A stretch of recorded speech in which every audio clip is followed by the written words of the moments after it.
que les gustan nuestras capacitaciones. Vamos con ejemplos simples, desde temas muy abstractos a ir llegando a lo concreto. Y como es un curso práctico, ha sido bien útil. Entonces, y más que te mandan todo el material, entonces después por último, si uno no entendió algo, lo vuelve a repasar, puede volver a ver el video, entonces, porque ahora igual hay hartas cosas, hay declaraciones juradas y todo, entonces estamos con hartas cosas, pero después si uno tiene una duda, lo puede volver a consultar y la verdad es que el profe es excelente.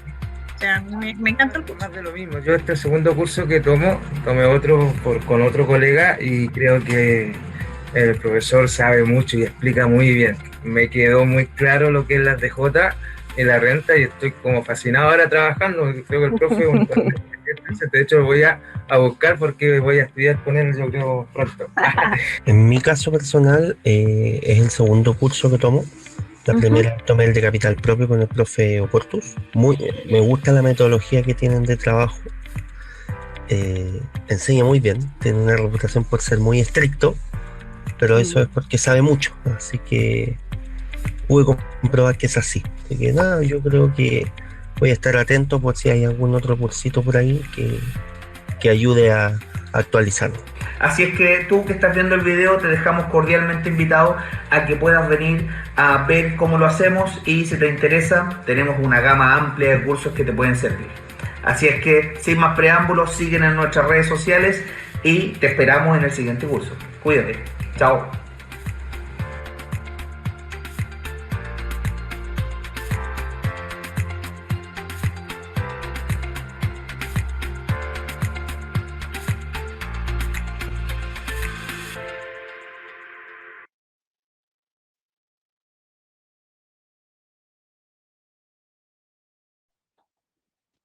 Hola, buenas tardes. Hola, buenas tardes a todos. Hola, buenos días, buenas tardes. Buenas tardes, bienvenida. Buenas tardes. Bueno, espero hayan tenido un buen día, una buena tarde. Buenas tardes a todos. Buenas tardes, Víctor. Hay varios alumnos nuestros ya acá. Como pudieron ver el video de presentación, FITS lleva en el área de contabilidad, en asesorías contables y tributarias más de 15 años aproximadamente. En el área de capacitación llevamos un año también, pero hemos capacitado a más de 500 alumnos. Hay varios alumnos en este seminario, en esta charla, que con este seminario damos el inicio a una nueva área, que es la parte laboral, que hay varios alumnos que nos han dicho que están interesados en estas capacitaciones.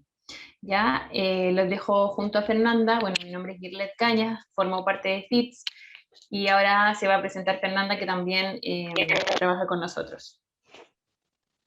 Hola, buenas tardes a todos. Como Girlet ya les comentó, ambas pertenecemos al equipo de FIT. Le queremos dar las gracias por haber confiado en nosotros, por ser partícipe de este seminario. Queremos que le saquen provecho, que disfruten, que le hagan todas las consultas que sean necesarias al profesor, que está dispuesto obviamente a resolver todo tipo de dudas, consultas, así que no les quiero quitar mucho tiempo para que podamos comenzar con este seminario. Los dejo con Carlos Zavala, quien va a estar a cargo de esta charla. Bueno, les voy a hablar un poquito. Carlos es abogado magíster de Administración de Empresas de Negocio, es profesor titular de Derecho Laboral, también profesor laboral en carreras de contabilidad y auditorías del DUOC UC, y tiene un magíster en Derecho Tributario y Laboral en la Universidad de las Américas. Carlos, ¿estás por ahí? ¿Me escuchas? Por supuesto que estamos por acá. ¿Qué tal? Muy buenas tardes. Gracias por tu presentación, Fernanda. ¿Habrá que agregarle algo más? No, yo creo que con eso estaría. Bueno, solo agregar que soy abogado, ¿no es cierto? Y especialista en materias laborales, asesor de algunas empresas, entonces eso me da los conocimientos necesarios como para poder contarles de mi experiencia y ayudarles a que crezcamos juntos en este tema del derecho laboral que es tan importante para las empresas. Crear relaciones sanas entre trabajadores y empleadores es una una muy buena política para que las empresas sean más productivas, y eso es el objetivo de este seminario también. Eso, Fernando. Tú me dirás cuando Así es. Bueno, Carlos, comenzamos cuando tú quieras, así que no sé si Okay. quiere agregar algo más. No, no, Si yo no, creo que podemos comenzar ya, ok. si no hay problema. Voy a compartir mi pantalla entonces, a ver si... ¿Dónde está esto?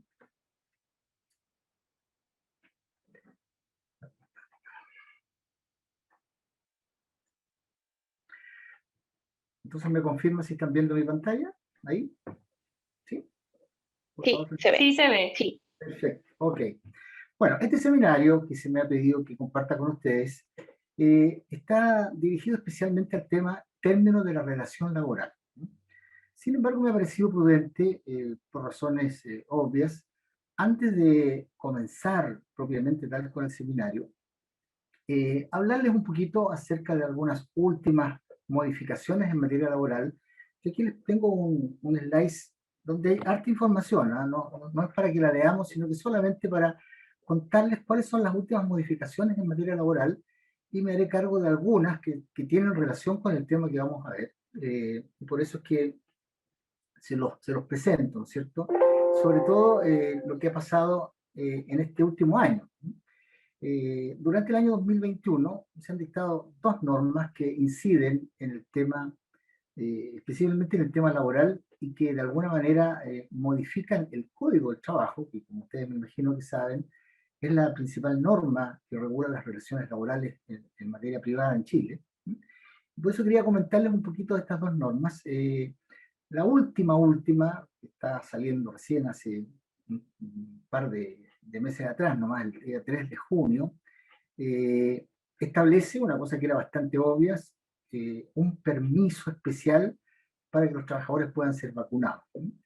Yo no sé si ustedes más o menos conocen la estructura del código, pero en los artículos 66 y siguientes aparecen todos los permisos que la ley le concede al trabajador para distintas cosas: permiso por fallecimiento, permiso por exámenes médicos, etcétera, y ahora agrega este permiso, ¿no es cierto?, que no es un permiso tan importante, pero bueno, señalar lo que existe, que es un permiso de medio día para efectos de vacunarse cuando existen este tipo de pandemias que hacen necesarias estas vacunaciones masivas. Entonces, por eso que la ley se modificó en ese sentido. Sin embargo, yo creo que la norma que trajo o que va a traer más consecuencias es la ley 21.327. Esta ley, si bien se dictó el 30 de abril, trajo varias modificaciones pequeñas, pero que de alguna manera inciden bastante en las relaciones laborales, así que me permití yo hacerles aquí un pequeño resumen de cuáles son las modificaciones más importantes que trajo esta ley, y que va a entrar en vigencia ahora, recién al 1 de octubre de este año. Es una ley que tiene una vacancia de 6 meses. O sea, recién el 1 de octubre va a entrar plenamente en vigencia. Algunas cosas que modificó, que son interesantes. Voy a dar el contexto y voy a ir haciendo algún comentario porque de alguna forma va a tener relación con lo que vamos a ver más adelante. En el artículo 9, por ejemplo, del Código de Trabajo, se establece la obligación del empleador de escriturar el contrato de trabajo, y nunca se había dicho que el empleador debía compartir este texto, este contrato, con la inspección del trabajo. Sin embargo, hoy día, como van a ver, varias de estas modificaciones que trajo esta ley tienen que ver exactamente con el tema de los registros electrónicos. Por lo tanto, lo que hace el artículo 9 bis que se incorpora, este es un artículo 9 bis, un nuevo artículo, incorpora la obligación del empleador de registrar ciertos documentos laborales. Por ejemplo, registrar el contrato de trabajo. En los mismos plazos que se tiene para hacerlo constar por escrito, ahora hay que también incorporarlo en un registro electrónico. Ya vamos a ver más adelante en los artículos 514 y siguientes, obliga al empleador a tener registros electrónicos hoy día, y por lo tanto, en esos registros electrónicos que van a estar conectados con la inspección del trabajo, en este caso, hay que registrar, valga la redundancia, los contratos, una serie de avisos por término de contrato, etc. Consecuente con lo mismo, el artículo 10, ¿no? El artículo 10 del Código del Trabajo nos habla acerca de cuál es el contenido mínimo que debe tener el contrato de trabajo, ¿no? En este caso, el artículo 10 específicamente señala en el numeral 2 cuál es la individualización del trabajador, y por las mismas razones que vamos a estudiar más adelante, se le exige también que junto con señalar la nacionalidad, el domicilio y todos sus datos propios del trabajador, tiene que agregar también un correo electrónico. Es decir, hoy día parece que se hizo ya necesario la modernización absoluta de las relaciones laborales y por tanto debe agregarse un correo electrónico a través del cual nos vamos a estar conectando directamente con la inspección del trabajo o con la dirección del trabajo, que es la institución que está por sobre la inspección del trabajo, ¿cierto? Fíjense ustedes que todo tiene que ver con eso. En el artículo 54, este es un tema que siempre se discutió, el artículo 54, que establecía, a propósito del tema de la protección de las remuneraciones, establecía que se debería pagar en dinero efectivo la remuneración. Sin embargo, ya era un hecho de que hace bastante tiempo se estaba pagando a través de transferencias electrónicas. Entonces, hoy día se hizo ya formal esto de que se puede pagar por transferencia electrónica siempre y cuando esto no signifique un gasto adicional para el trabajador. Entonces, se hizo ya legal esa parte también. El artículo 478, ahí hay un cambio extraño en el sentido de que había una serie de multas que se establecían a propósito de los contratos especiales. Los artículos 152, por ejemplo, letra L, se decía que si no se cumplía con los determinados requisitos que allí se señalaban, se sujetaba uno a las multas del artículo 478.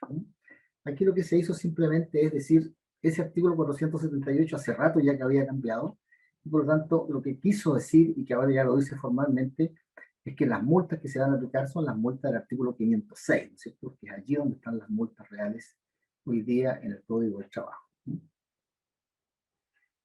El artículo 330, se creó un nuevo artículo 377 bis y 378 que regularizó, conceptualizó algo que se mencionaba a propósito de la negociación colectiva, que es una de las alternativas que tienen las partes como para buscar una solución a sus conflictos.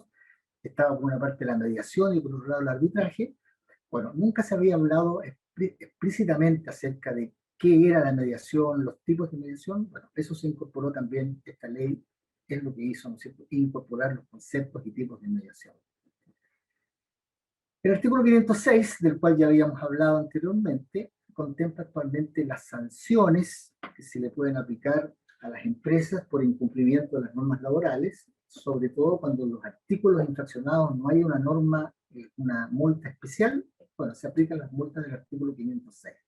¿Qué es lo novedoso que tiene?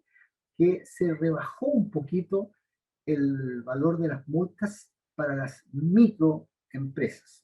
Antiguamente decía las micro y las pequeñas empresas tenían, digamos, una multa de 1 a 10 unidades tributarias. Hoy día se reduce Carlos. a 5. Sí, perdón. Perdón, Sí. Hay una pregunta en el chat que dice, profe, ¿cuál es la ley que permite que el trabajador vaya a vacunarse? Pregunta Víctor. Bueno, la ley, a ver, déjame, no la tengo aquí a mano el número de la ley, pero te la voy a buscar, espérate un poquito. Es la 21.347. Ahí está, la ley 21.347 que se dictó el 3 de junio del año 21. ¿Qué es lo que hizo esta ley? Incorporó en el artículo 66 ter la opción de ir a vacunarse, para lo cual se otorgó medio día de descanso. Gracias, Fernando, por ayudarme con eso, porque no estoy viendo lamentablemente los chats, así que si hay alguna pregunta, me No se preocupe. A medida que vaya surgiendo alguna duda, nosotros se la vamos a ir leyendo, profe. Ok. Bien, vuelvo a... Acuérdense que estamos analizando en particular la ley 21.237, ¿no es cierto? Porque la anterior, la 21.247, la única modificación que incluyó es señalar que se tiene este permiso de medio día para el trabajador para ir a vacunarse. cambio, esta tiene hartos detallitos interesantes, ¿no? El artículo 508, se dan cuenta que volvemos al tema de la modernización en cuanto a la tecnología. El artículo 508 siempre se habló de que los distintos tipos de notificaciones que podía hacer la Dirección del Trabajo eran a través de correo, qué sé yo. Personalmente, ahora incorporó también la notificación por correo electrónico. Por eso es que tanto las empresas como los trabajadores hoy día, todos tenemos que tener un correo electrónico donde poder comunicarnos, ¿no? El artículo 511 tiene una cosa un poco extraña y sofisticada que la verdad es que vino a desordenar un poco el código. Voy a tratar de explicarlo porque este es un tema que puede ser importante en el tema del cómputo de los plazos, ¿eh? A ver, voy a teorizar un poquito primero para poder después contextualizarlo con esto. El Código de Trabajo habla permanentemente de plazos de días hábiles y plazos de días sin apellido. Es decir, cuando habla de días sin colocarle un apellido, se entiende que son días corridos. Por lo tanto, se cuentan de lunes a domingo, ¿no? Como por ejemplo en el artículo 9, que les hacía una referencia recién, a propósito del plazo que yo tengo para mandar el contrato a la Inspección del Trabajo, es el mismo plazo que yo tengo para escriturar el contrato, que en este caso era de 15 días. Como no decía qué tipo de días son, se entiende que son días corridos, es decir, contando de lunes a domingo. En contraposición a los días corridos están los días hábiles. Los días hábiles, aquí entramos en un tema un poco complicado, que la verdad que hay que como tomar nota para poderlo entender esto, porque es un poco extenso de explicar.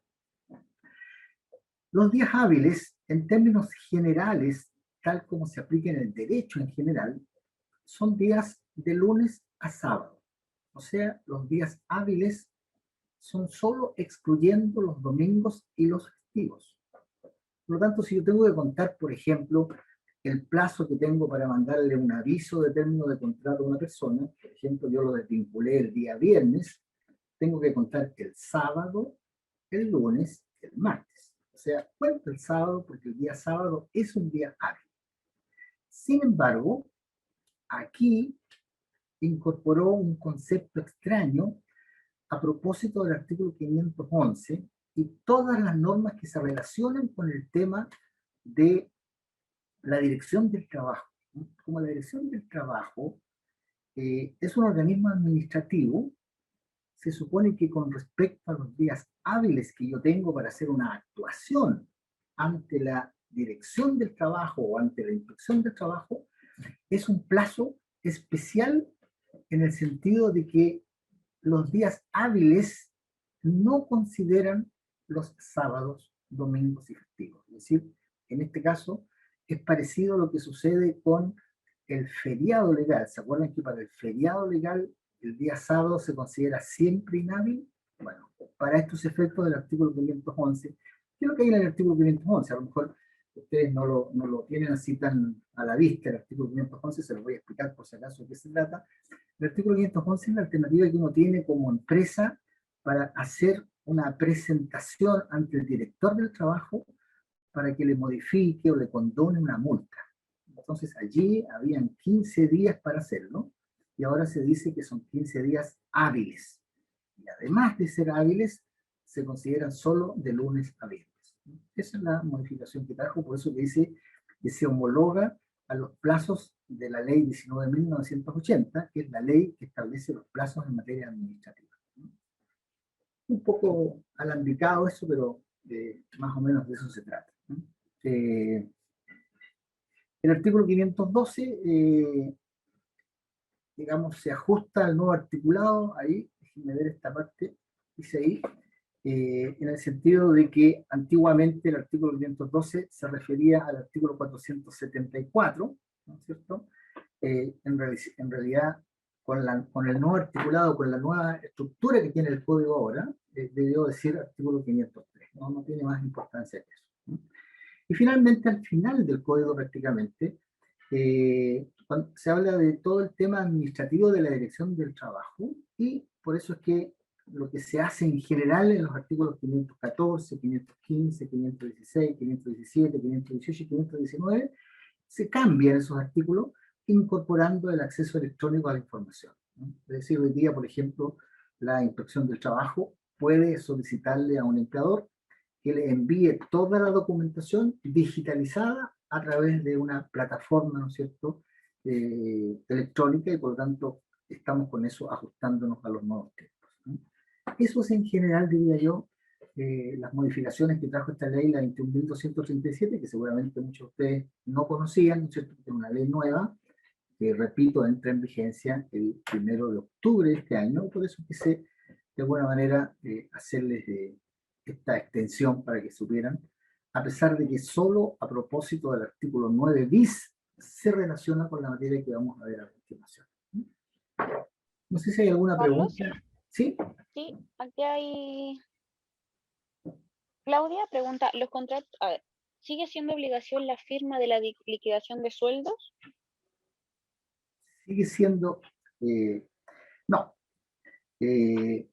A propósito de esto de las firmas de los depósitos electrónicos, precisamente hoy día el depósito en sí mismo es el comprobante del pago, así que no es obligatoria la firma la firma en la liquidación de remuneración.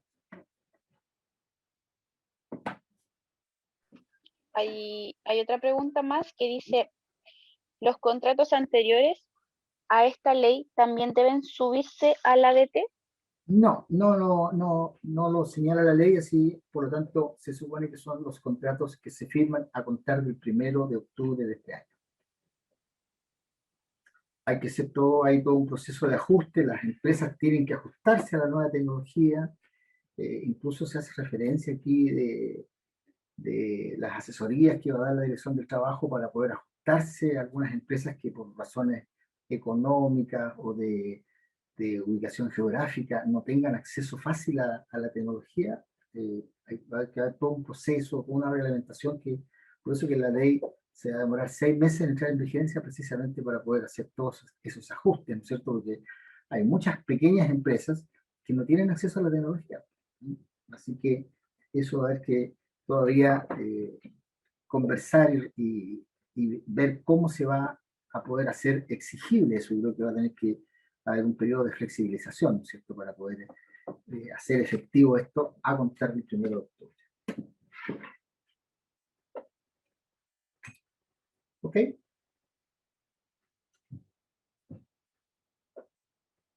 ¿Alguna otra pregunta, Fernanda? Sí, hay otra pregunta. Adelina pregunta, ¿para el servicio público también aplica la no firma de las liquidaciones de sueldo? No, bueno, acá nosotros no tenemos acceso a esa información. Yo te puedo, digamos, anticipar por una cuestión de conocimiento general, ¿no es cierto?, de que en el sector público sí se aplica, sí se está aplicando. Esto que estoy yo viendo es exclusivamente en el campo privado. Todo este tema que estamos viendo es solamente en el campo privado. O sea, esta norma que se dictó modifica el Código del Trabajo, no el Estatuto Administrativo. Entonces ellos siguen con las normas antiguas. Ok, y hay otra pregunta, Mariela, que pregunta, ¿esta modernización aplicará para empresas con cualquier cantidad de empleo? Sí, no tiene, digamos, ninguna limitación en cuanto a eso. Sí, lo que se refiere específicamente es cómo la Dirección del Trabajo va a tener que hacer un reglamento, ¿no es cierto?, para poder hacer efectivo este registro electrónico y cómo aplicarlo en las pequeñas empresas que no tienen acceso directo a la tecnología. Eso no hay ninguna norma aquí en los artículos 512, 13, 14, que son los que manejan estos temas, que haga una distinción de tipos de empresas. Simplemente, en general, habla para todas las empresas. Para todas las empresas. Pero como digo, este es un tema que está en pañales, porque, por ejemplo, el artículo 517 dice que la Dirección del Trabajo tendrá que celebrar convenios con entidades públicas y privadas que administren registros de datos referidos a empleadores, empresas, trabajadores. Es decir, todavía este es un tema que está está manejándose, no podemos todavía decir que está ni cerca de implementarse, así que hay muchos reglamentos que van a tener que dictarse todavía para poder implementar esto.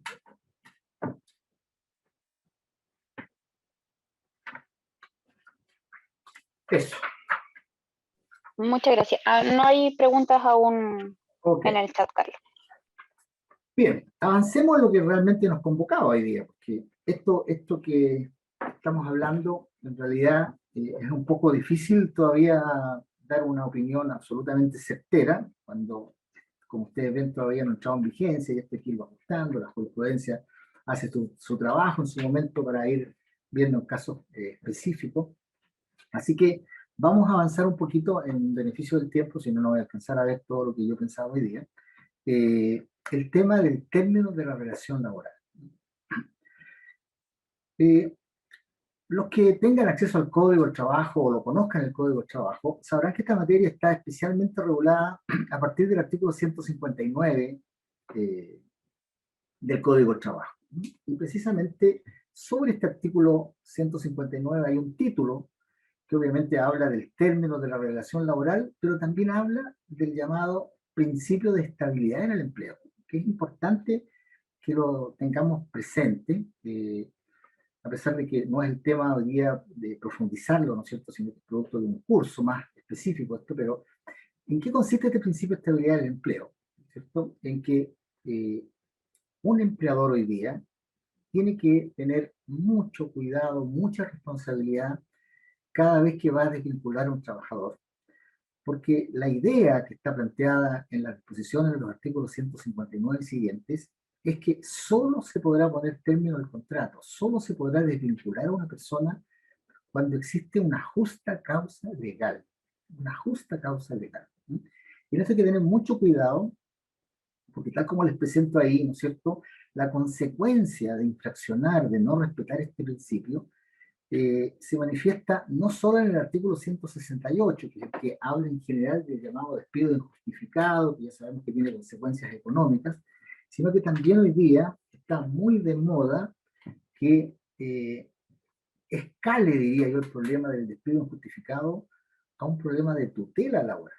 Es decir, hoy día los trabajadores están mucho más empoderados en esta materia y por lo tanto, si por ejemplo había un acto discriminatorio que pudiera incluso considerarse que va más allá del problema laboral, sino que hay una discriminación que afecta, por ejemplo, un principio de carácter constitucional, un derecho constitucional, el problema va a escalar incluso a una tutela laboral, que ya sabemos que independiente de las sanciones económicas que tenemos en el artículo 168, podría traer consigo otras sanciones adicionales, ¿no es cierto?, que podrían significar un gasto bastante importante para la empresa. Entonces, por eso que el tema del término de la relación laboral hoy día hay que tomarlo con mucha cautela.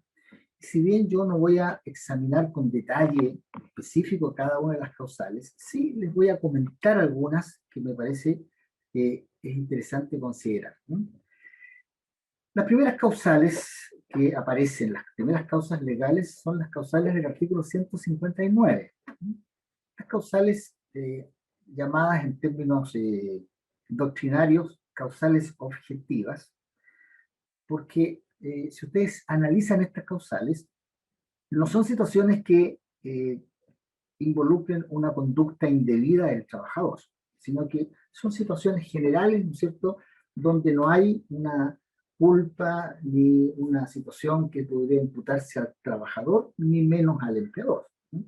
Por lo tanto, estas causales, si bien el código no lo señala expresamente, por deducción jurídica, no dan derecho a indemnización por años de servicio, ¿no? Por ejemplo, uno siempre ha pensado que si un trabajador, por ejemplo, lleva muchos años trabajando en una empresa y lamentablemente muriera por este causal, bueno, a pesar de que lleve muchos años, eso no da derecho a indemnización por años de servicio. Otra causal que es bastante interesante tener presente, y yo les llamo la atención de analizarla con mayor profundidad, es la causal del vencimiento del plazo. Obviamente esta causal es aplicable a los contratos a plazo fijo, ¿cierto? Parece como de perogrullo decirlo, ¿no? Sin embargo, hay que tener cuidado que en el mismo artículo 159, número 4, aparecen al menos 4 situaciones que hacen que un contrato a plazo fijo se transforme en un contrato indefinido y por lo tanto no sería aplicable la causal de vencimiento del plazo y por lo tanto estaríamos frente a un eventual despido indebido o injustificado, ¿no es cierto?, si es que despedimos a un trabajador cuando el contrato se ha transformado en un contrato indefinido. Otra causa que me interesa a mí, que me parece interesante señalarla desde un punto de vista teórico, es la causal del artículo 159, número 6, que es el famoso caso fortuito fuerza mayor. ¿Por qué me detengo en esta causal específicamente? Porque en un comienzo, a comienzo del año 2020, cuando surgió este tema de la pandemia, muchos empleadores desvincularon a trabajadores utilizando la causal del artículo 159, número 6, invocando que había fuerza mayor, es decir, había un acto de autoridad que impedía que la empresa pudiera seguir prestando servicios y por lo tanto eso hacía, ¿no es cierto?, posible que pudiera desvincularse a un trabajador sin derecho a indemnización alguna. Esta es una de las razones por las cuales rápidamente el gobierno tuvo que salir a la palestra, ¿no es cierto?, dictando la ley 21.227 sobre la protección del empleo, precisamente porque podrían haberse producido muchos despidos a consecuencia de esta causal del artículo 159, número 6.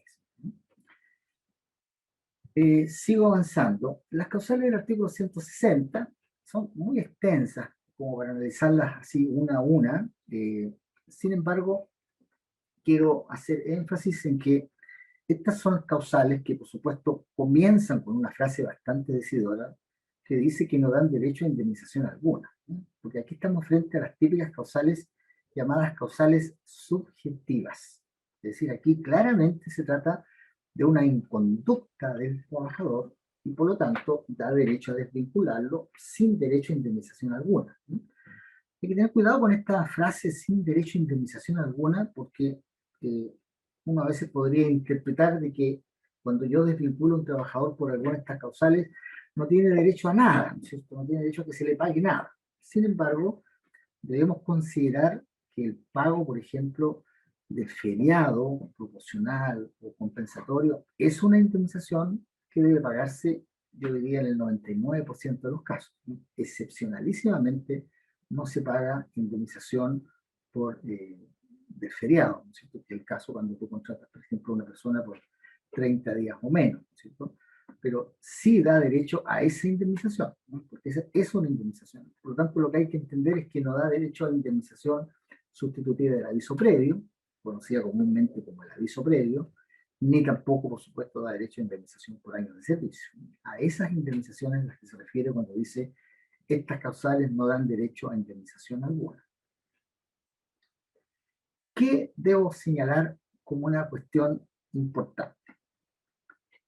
Estas causales, las del artículo 160, estructuralmente son 7 causales. Sin embargo, la causal del número 1, si ustedes se fijan ahí, está subdividida a su vez en varias letras, A, B, C, D, E, F, ¿no es cierto? O sea, en general, en el artículo 160 hay muchas causales porque están divididas en varios numerales, ¿no?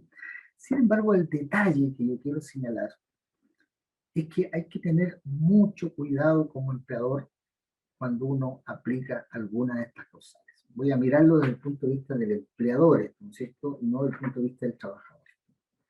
Porque a propósito de algunas modificaciones que se hicieron el año 97 especialmente, diría yo, que fueron las últimas modificaciones importantes, se le dio a esto una redacción sumamente específica y categórica, ¿sí?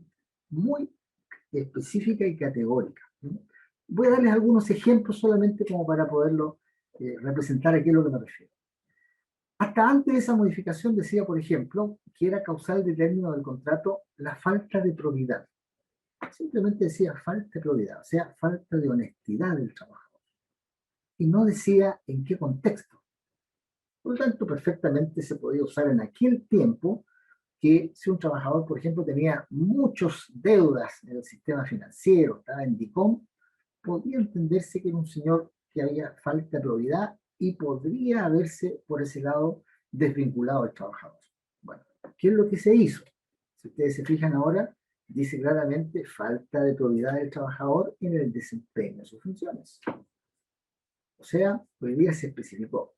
Y se agregó un encabezamiento, que quiero repetirlo, dice, algunas de las conductas indebidas de carácter grave, debidamente comprobadas. O sea, no solamente el trabajador tiene que incurrir en alguna de estas causales, sino que esas causales deben ser de carácter grave y debidamente comprobadas. Por lo tanto, hay que tener mucho cuidado con esto, ¿no? Por ejemplo, la letra B, por dar otro ejemplo, dice conductas de acoso sexual. Pareciera ser una causal tan inofensiva esa que está ahí. Sin embargo, han de saber ustedes que para poder aplicar esa causal, por ejemplo, hay que hacer previamente un procedimiento de investigación del acoso sexual. En los artículos 211, A, B, C, D, hay un procedimiento especial que si tú como empleador no lo utilizaste, podría significar que se va a considerar un despido carente de causal y la sanción es bastante importante. Es decir, lo que quiero decir en definitiva es que para poder aplicar cualquiera de las causales del artículo 160 hay que leer con mucho detalle cada uno de los adjetivos que se utilizan. Quiero darles otro ejemplo, a propósito del famoso las inasistencias injustificadas, la no concurrencia del trabajador a sus labores sin causa justificada. Fíjense que esa frasecita sin causa justificada parece también inofensiva y sin embargo es sumamente importante. Les quiero comentar algunos ejemplos de esto. Me ha tocado participar en varios juicios, por ejemplo, en que una persona efectivamente faltó 2 días seguidos o 3 días seguidos, faltó una semana entera a veces. Obviamente el empleador dice, bueno, a mí no me ha llegado ninguna licencia médica, por lo tanto, asumo que este sujeto está faltando sin una causa justificada. Sin embargo, como esta situación no se va a dirimir, no se va a resolver por lo que diga el empleador, menos por lo que diga la inspección del trabajo, sino que finalmente donde se va a resolver el conflicto es ante los tribunales, pues bien, ante los tribunales perfectamente se podría acreditar que sí había una causa. El hecho de que no tenga licencia médica, por ejemplo, no significa que no tenga una causa justificada. Por lo tanto, hay que tener mucho cuidado si realmente el trabajador tiene o no tiene una causa justificada para faltar. A veces el trabajador no tiene licencia, pero eso no significa que no tenga causa justificada para faltar. Lo mismo ocurre, por ejemplo, con el abandono del trabajo. Dice salida intempestiva, o sea, salida dentro de la jornada de trabajo, injustificado y sin permiso del empleador. A veces sucede que yo tengo que salir volando de mi trabajo, no le aviso a nadie, pero tengo una causa justificada, ¿no? Puedo acreditar que me llamaron, por ejemplo, del colegio de mis hijos diciendo que mi hijo había tenido un accidente y por lo tanto salí sin pedirle permiso a nadie, pero sí había una causa justificada. Es decir, lo que quiero decir en el fondo es que las causales del artículo 160 son causales sumamente complicadas de comprobar, de probar en un juicio. Fíjense en esta última, que se usa bastante, incumplimiento, fíjense en este calificativo, incumplimiento grave de las obligaciones que impone el contrato. Incumplimiento grave. ¿Qué significa esto? Que si es un incumplimiento cualquiera, que el juez, en su momento de definir si estaba bien o mal aplicada la causal, lo primero que se va a preguntar, ¿qué tan grave era? ¿Qué tanto perjuicio le provocaba a la empresa? Esto de que llegaba tarde todos los días, ¿era realmente tan grave como para considerarse que sea causal de término del contrato? Bueno, todo eso entonces es lo que yo quiero considerar como un dato importante a tener presente de cuando uno aplica las causales del artículo 160, tiene que estar absolutamente seguro de que concurren exactamente los requisitos, que es lo que se llama la tipicidad de la causal, es decir, que la conducta indebida coincide exactamente con la descripción que hace el legislador para que constituya una causal de término de contrato. Eso es la situación del artículo 160. Bueno, reitero entonces. Carlos, ¿Sí? perdón, hay dos preguntas. ¿Ya? Un segundo, por favor. ¿Sí? Un segundo.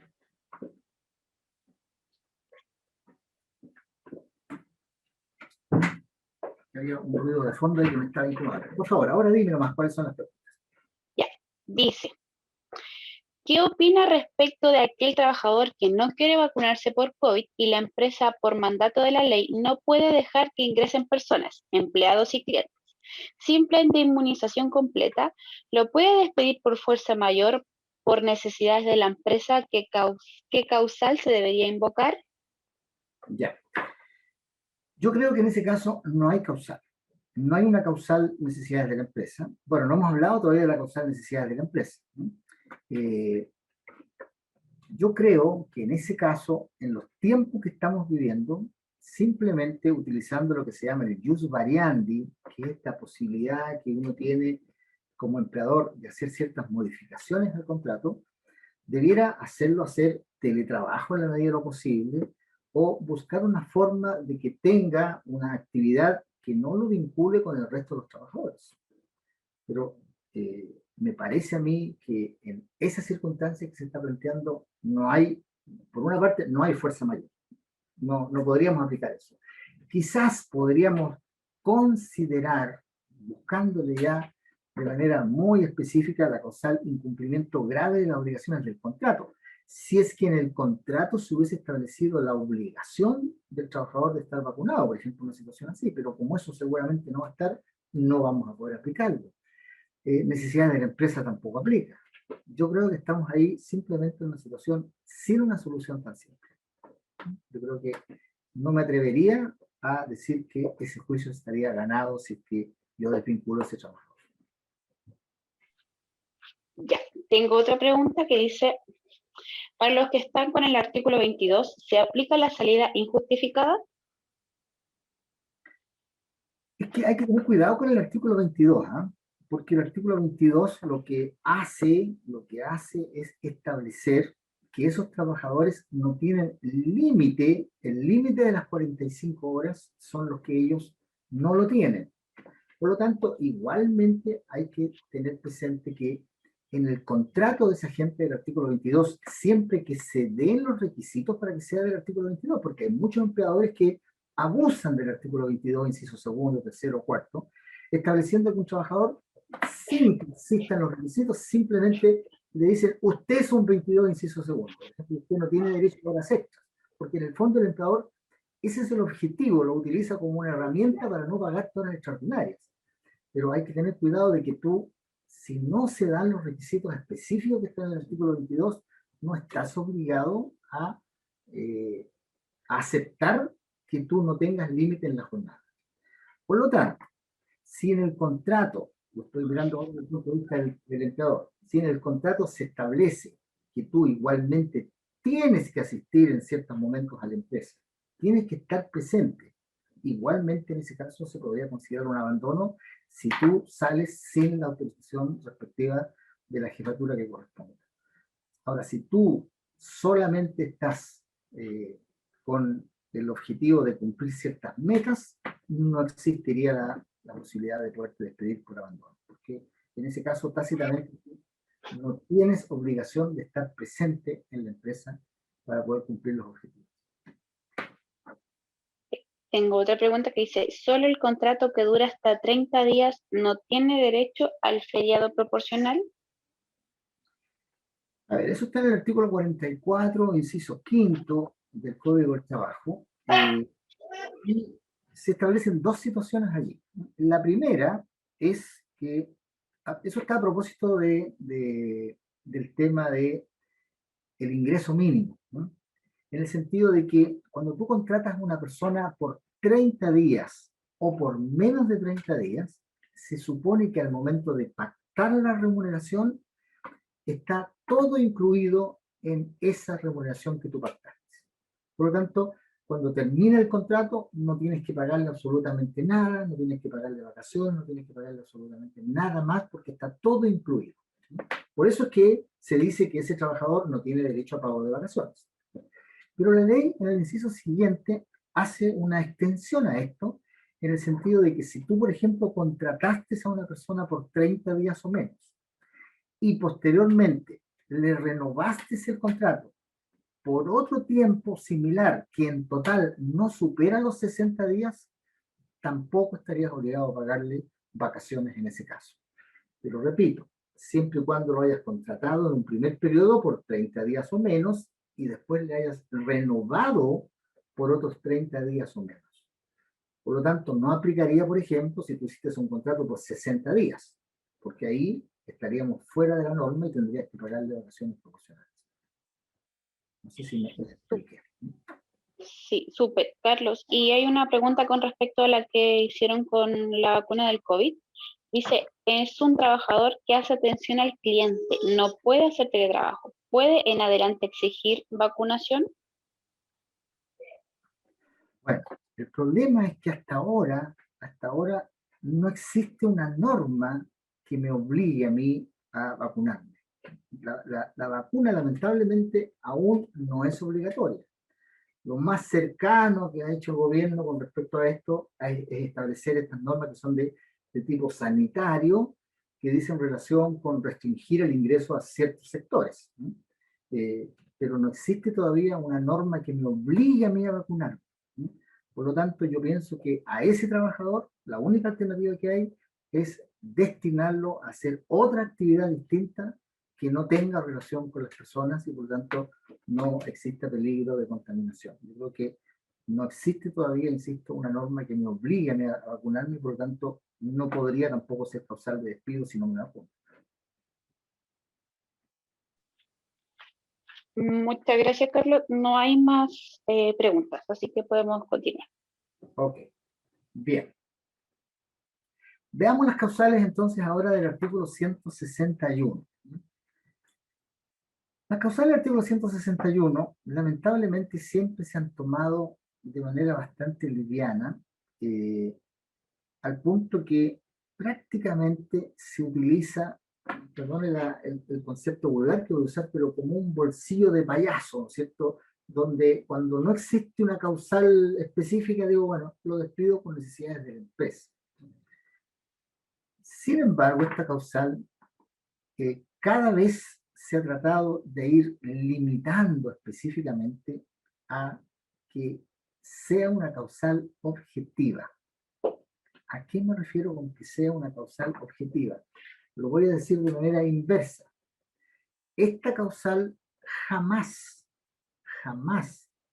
debe aplicarse cuando el problema está radicado en el trabajador.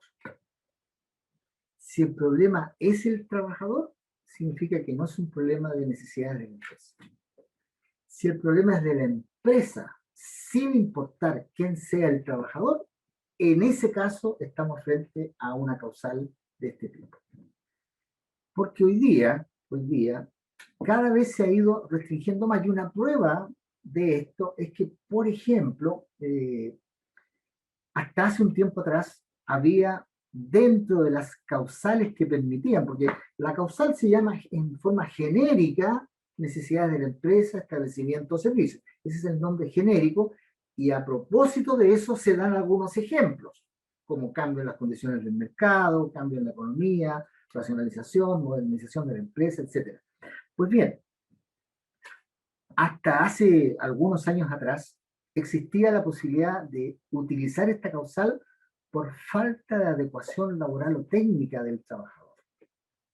Claro, se dan cuenta ustedes que esa causal era de carácter subjetiva y que estaba claramente dirigida a un problema del trabajador, por lo tanto, rápidamente se eliminó, con lo cual el espíritu de esta causal sigue siendo que sea una causal objetiva, es decir, que sea un problema que me exija a mí como empleador desvincular a uno o más trabajadores para mantener la estabilidad de la empresa, pero sin considerar a quién voy a desvincular. Es decir, yo no podría decir voy a desvincularte a ti porque tú eres el que me está causando este problema.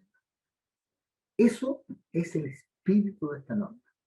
Y esto tiene alta importancia porque a pesar de que esta causal, como vamos a ver dentro de un rato, da derecho a indemnizaciones, claro, a veces los trabajadores la aceptan porque dicen, ah, qué bueno, me despidieron por necesidad de la empresa, me van a pagar el mes de aviso, me van a pagar un par de años de indemnización, ah, qué bueno, me voy por otro lado, ¿cierto? Y lo aceptan sin ningún problema.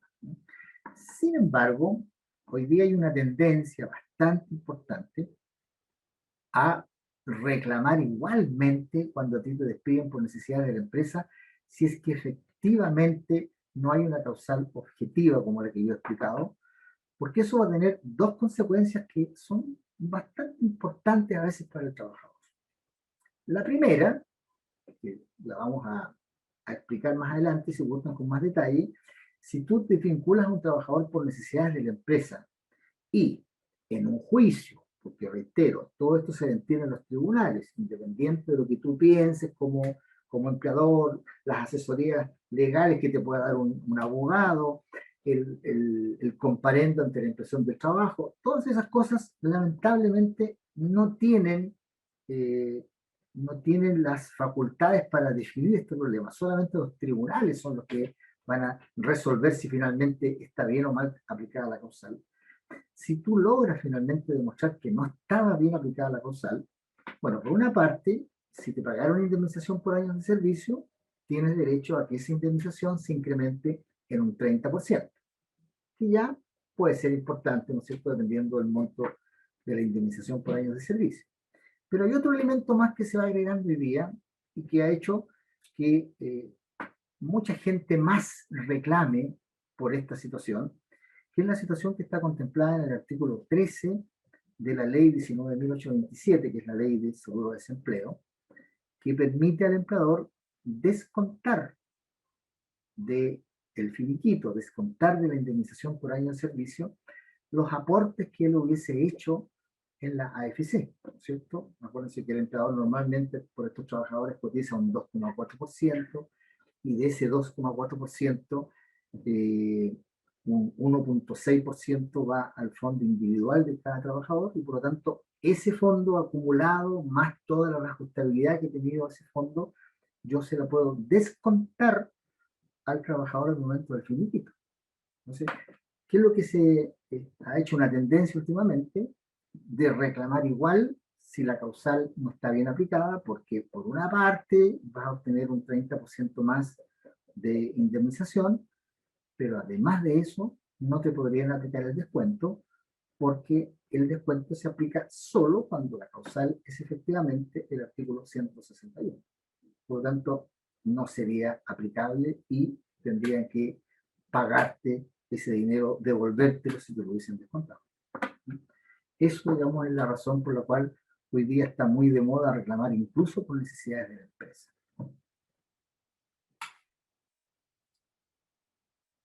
Como vamos a ver, esta causal es una situación que no está radicada en el trabajador, sino que está radicada en una situación que la empresa propiamente tal tiene, y entonces es justificable que esta causal dé derecho a las famosas indemnizaciones por término de contrato.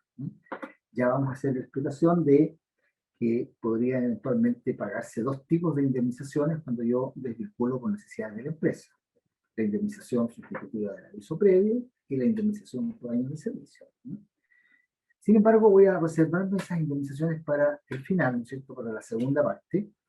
Quiero terminar ahora con la segunda parte del artículo 161. El artículo 161, entonces, a diferencia de los artículos 159 y 160 que tienen numerales, este artículo tiene 3 incisos, y los 2 primeros incisos, el inciso primero y el inciso segundo, son causales de término del contrato.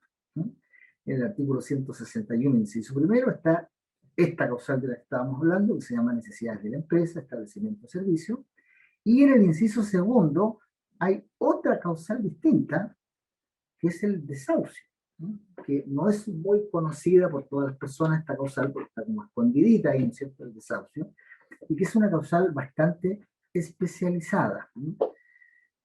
Haciendo un poco de historia, esta causal quedó de tiempos muy antiguos, ¿no es cierto? Si alguno de ustedes capaz que se acuerde del famoso decreto de ley 2200 que permitía desvincular sin expresión de causa. Bueno, cuando llegaron los tiempos de la democracia, eso se tendió a cambiar todo, ¿no es cierto? Y por eso hoy día hablamos del principio de estabilidad en el empleo, pero sí quedó esta situación que está en el artículo 161, inciso segundo, que se llama el desahucio, ¿no? ¿Qué permite esta causal? Permite desvincular a ciertos trabajadores que se llaman genéricamente trabajadores de confianza, ¿no? Y que son todos aquellos, un tema que da para discusión también, que son todos aquellos que tienen algún tipo de facultad o poder para representar al empleador, como en el caso, por ejemplo, de los gerentes, de los subgerentes, de los agentes, de los apoderados, de los jefes, los administradores de una empresa, por ejemplo. Esas personas son consideradas como trabajadores de confianza y por lo tanto para ellos existe esta causal especial que simplemente consiste en desahuciarlos, ¿no? ¿Qué es lo que es el desahucio? ¿No es cierto? Como se dice normalmente, el desahucio. Esta es una causal que consiste simplemente en comunicar con 30 días de anticipación que el contrato termina. Ahora, si tú no quieres avisar con 30 días de anticipación, avisas cuando tú quieras y vas a tener que pagar una indemnización sustitutiva del desahucio, ¿no? Pero el concepto de desahucio significa comunicación de que el contrato termina. Esta es una de las pocas excepciones en que no se requieren explicaciones específicas de cuál es la causal invocada. Simplemente por el hecho de ser un trabajador de confianza, te puedo desvincular comunicándote que el contrato termina. Y como es una situación que corresponde a una decisión de la empresa, habrá que pagar también indemnización por años de servicio, si no le hice con 30 días de anticipación, la indemnización sustitutiva y todo lo que corresponde en ese caso.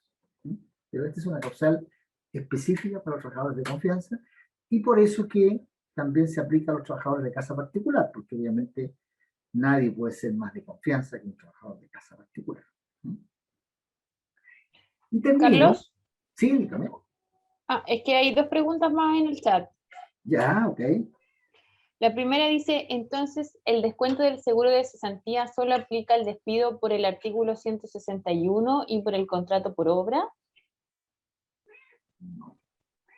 Según el artículo 13, solo aplica por el artículo 161. Ya. Y la otra pregunta es, hola, para reclamar un despido injustificado, ¿hay un plazo legal? Ya. Bueno, la verdad es que aquí nos metemos en un tema un poquito más específico.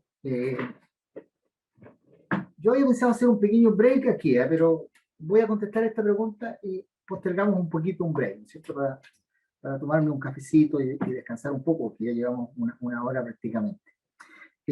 A ver, la pregunta que tú me estás haciendo está específicamente en el artículo 168. 168. Como todos sabemos, la mayoría de los trabajadores, es una costumbre ya, ¿no es cierto?, cuando se desvinculan, cuando se despiden injustificadamente, como se llama de manera genérica, aunque el nombre específico no es injustificado necesariamente, pero digamos el despido injustificado para entenderlo, la primera reacción que tienen es ir a la inspección del trabajo, ¿cierto? La inspección del trabajo está obligada a recibir esto que se llama un reclamo, ¿cierto? Un reclamo contra el empleador por despido injustificado, y la inspección del trabajo, ¿qué es lo que hace? Es citar a las partes a un comparendo, ¿cierto? Para intentar un acuerdo entre ellos. Entonces, como la ley sabe que en ese comparendo se va a demorar 15 días, 20 días, a veces se demora hasta 60 días, o sea, se puede llegar a demorar, ¿no es cierto?, dependiendo de las circunstancias. Hoy día se hacen por vía Zoom, pero se pueden demorar bastante. Entonces, ¿qué es lo que ha hecho la ley? Ha dicho, aquí hay dos plazos para tomar en cuenta. Si usted no fue a la inspección del trabajo a reclamar, el plazo que tiene es de 60 días hábiles. 60 días hábiles. O sea, en este caso son 60 días considerando de lunes a sábado. De lunes a sábado. O sea, en la práctica tienes aproximadamente como 2 meses y 10 días. Ese es el plazo que tienes si tú no hiciste el reclamo ante la inspección del trabajo. Si tú hiciste el reclamo ante la inspección del trabajo, se supone que todo ese plazo que tú estuviste en la inspección del trabajo suspende el tiempo. Es como si no estuviera corriendo. Por lo tanto, si tú te demoraste, por ejemplo, 15 días con el proceso administrativo en la inspección del trabajo, esos 15 días no se cuentan y por lo tanto tendrías 60 días hábiles más esos 15 días que fueron los que no corrieron. Pero de todas maneras, para darle un poco de seguridad, ¿no es cierto?, a este tema, en ningún caso, aun cuando tú hayas ido a la inspección del trabajo, en ningún caso el plazo va a ser superior a 90 días hábiles. ¿Ok? Esa es la situación de los plazos que están definidos, insisto, en el artículo 168. Hay una siguiente pregunta, no sé si la vemos ahora o a la vuelta del break. A ver, veámosla, pues veámosla. Sí, dice, entonces, si una persona después de unos años se pierde la confianza, pero no tiene contrato por alguna gerencia o jefatura y se le quiere desvincular, ¿cuál será el motivo de la causal que no sea necesidad de la empresa? Me imagino que dice. No hay causa. No hay causa. Ahí opera lo que yo he dicho desde un comienzo, el famoso principio de estabilidad en el empleo. No hay causal en ese caso. O sea, forzando e incluso contradiciendo lo que yo estoy señalando, la única forma sería despedirlo por necesidades de la empresa y asumir que está mal despedido y pagar todas las consecuencias que significa eso. Porque en realidad no existe causal para desvincular a una persona que aunque tú hayas perdido la confianza en él, no existe causal. No, si tú te fijas, las causales del artículo 159, y las puedo repetir: mutuo acuerdo de las partes, no era el caso; renuncia, no era el caso; muerte del trabajador, no era el caso; vencimiento del plazo, no era el caso; término de labor o faena, no era el caso; artículo 159, número 6, caso fortuito, fuerza mayor, no es el caso. Las causales del artículo 161, las causales subjetivas, son actos ilícitos sin derecho a indemnización, así que ninguna de esas es. ¿Cuál me va quedando? El 161, inciso primero, necesidad de la empresa, no es el caso. 161, inciso segundo, el desahucio, no aplica para ellos. 163 bis, que no lo hemos visto, en caso que la empresa quiebre. Si tú te fijas, ninguna calza con la pérdida de confianza de un trabajador cualquiera. Eso. ¿Ok? No hay más preguntas. Ok, hagamos un pequeño break, no muy largo, por favor, que nos alcance así como para ir corriendo al baño, para ir a tomarnos un cafecito rápido, y volvemos. Yo, según mi reloj, tengo las 8:08 más o menos. A las 8:15, seguimos, ¿les parece? ¿Hacemos un pequeño break? Sí, nos vemos a las 8:15 entonces. Ok.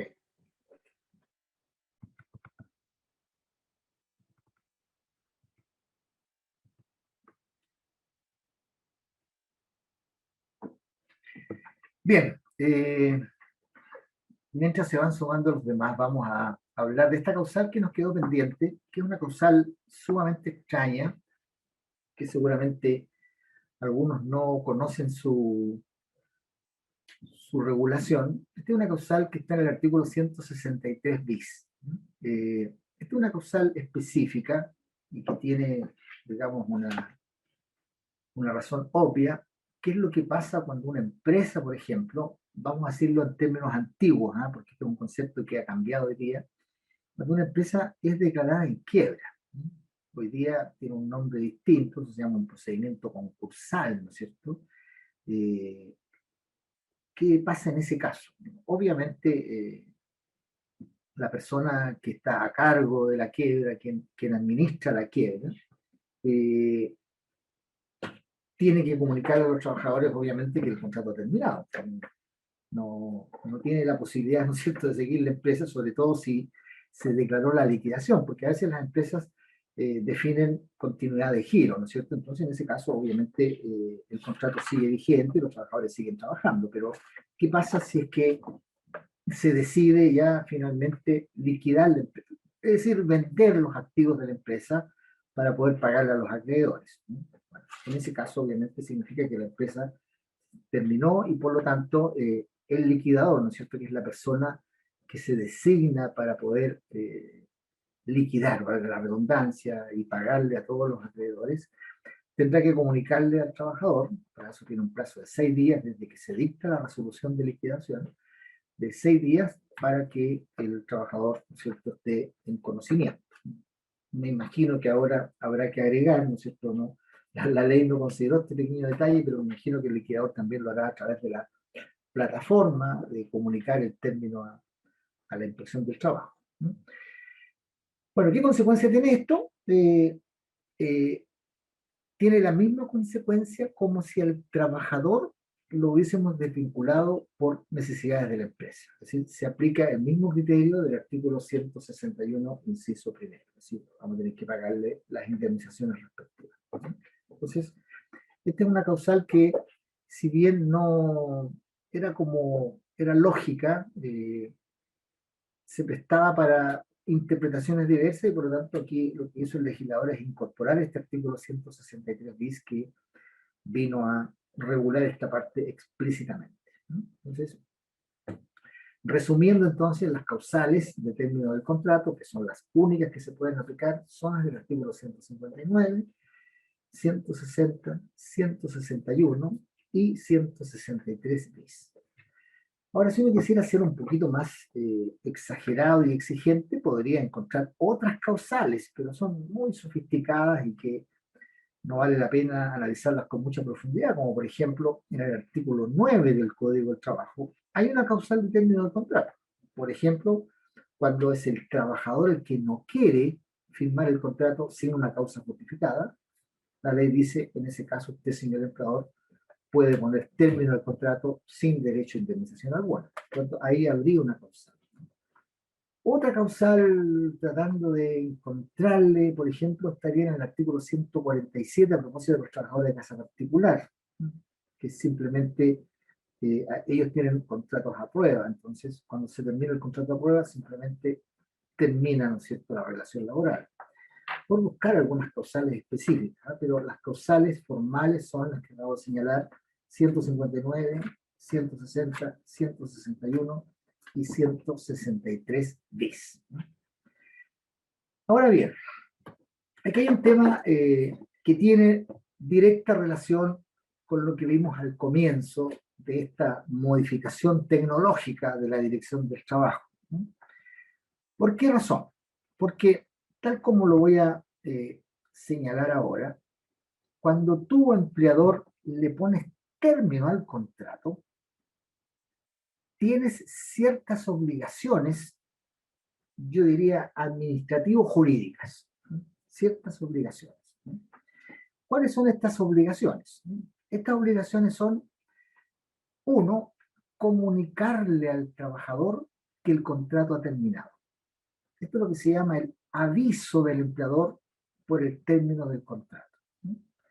Aquí las causales del artículo 159, numerales 4, 5 y 6, y las causales del artículo 160 son más o menos similares, salvo la del 159, número 6, que tiene un plazo distinto, pero en general, cuando yo hablo ahí de la oportunidad, es que hay que avisarle dentro de los 3 días hábiles siguientes a la separación del trabajador. Es decir, si yo, por ejemplo, desvinculé a una persona por vencimiento del plazo, lo desvinculé por término de la obra que dio origen al contrato, si lo desvinculé por cualquiera de las causales del 160, falta de probidad, vías de hecho, inasistencia injustificada, cualquiera del 160, estoy obligado a enviarle una cartita al trabajador comunicándole el término del contrato. ¿Por qué digo enviándole una cartita? Diciendo en realidad algo que no es tan preciso, porque la ley dice que yo puedo personalmente o por carta certificada. Personalmente.